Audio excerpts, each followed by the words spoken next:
Welcome to Crime Waves, the channel where we dive deep into true crime stories, uncovering the mysteries, the motives, and the chilling truths behind some of the most shocking cases.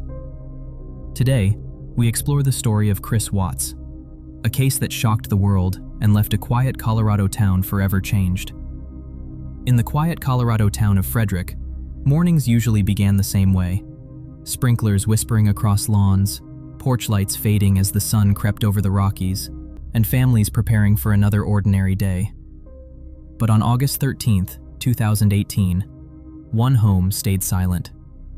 A silence so heavy, so unnatural, it would unravel a story no one was prepared for.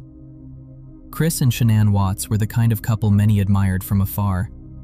Two daughters, Bella and Celeste, filled their home with laughter and constant energy.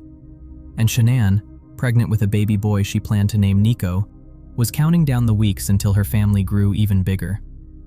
Shanann was outgoing, organized, always juggling motherhood with her work. Chris was quiet, reserved, the calm counterpart to Shanann's lively energy. Their social media presence showed smiles, vacations, birthday cakes, and heartfelt posts, an image of stability. But behind the curated pictures and cheerful updates, real-life struggles were quietly tightening their grip. Financial issues, miscommunication, distance, and stress from raising two young children while expecting a third. Shanann confided in friends that Chris felt different, distant. Messages between them grew tense. Phone calls turned shorter, and their once predictable routines felt off. Still, no one expected what would come next. Not friends, not neighbors, not even Chris's closest co-workers. Late on August 12th, Shanann returned home after a work trip. A friend dropped her off shortly after 1 in the morning. Tired, pregnant, and ready to see her girls in the morning, she quietly walked inside. But the next day, she didn't answer messages, didn't show up for a doctor's appointment, didn't update her friends, which she always did. At 12:27 p.m., her friend arrived at the Watts home. She knocked, called, waited.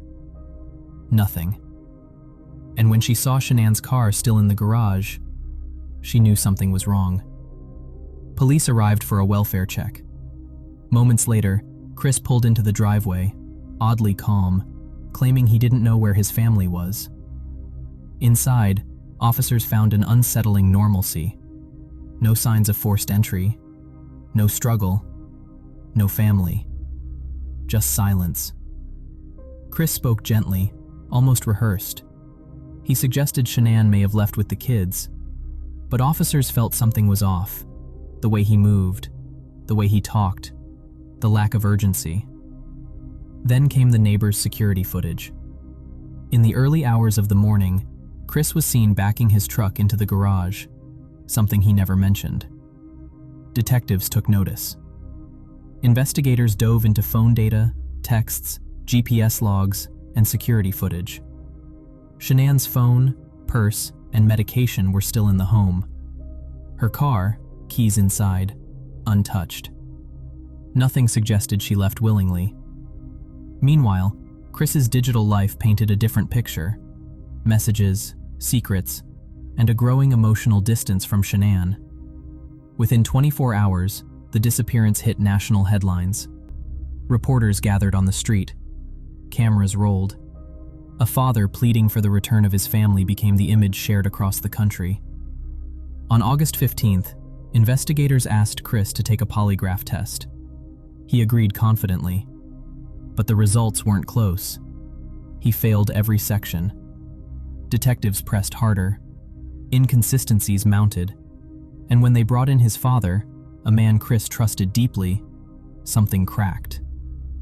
Chris began to speak, hesitant, shaking, words tumbling out in fragments.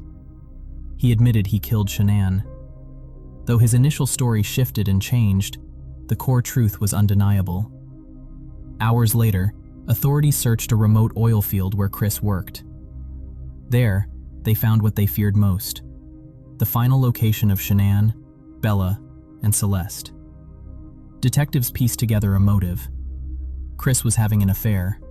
He felt trapped between two lives, the one he had and the new one he wanted. Financial strain tightened the pressure, and emotional disconnect widened until it finally snapped. As details emerged, grief swept through the community. Neighbors held vigils. Candles lined sidewalks. Photos and flowers filled the front yard of the Watts home. On November 6, 2018, Chris Watts pleaded guilty to multiple counts of first-degree murder and related charges. A plea deal meant the death penalty was off the table, honoring the wishes of Shanann's family. Chris received 5 life sentences, 3 consecutive, 2 concurrent, plus additional years for unlawful termination of pregnancy and tampering with bodies. He would never walk free again. Due to safety concerns, Chris was moved out of Colorado to a facility in Wisconsin. Far from his hometown, far from the life he shattered. Today, the Watts case stands as one of the most haunting family tragedies in recent memory. A reminder that even the brightest smiles can hide deep fractures. Even the most ordinary homes can hold unimaginable secrets. But more importantly, it's a reminder of Shanann, Bella, Celeste, and baby Nico, their love, their laughter, and the joy they brought to everyone who knew them. May their memory live on, and may their story encourage us to look closer, care deeper, and never ignore the silent signs of those who may need help, before the silence becomes permanent. Thank you for watching Crime Waves. If you found this story compelling, don't forget to subscribe and hit the notification bell so you never miss an episode. Join us next time as we uncover more chilling true crime stories and dive into the mysteries that ripple through communities, one wave at a time.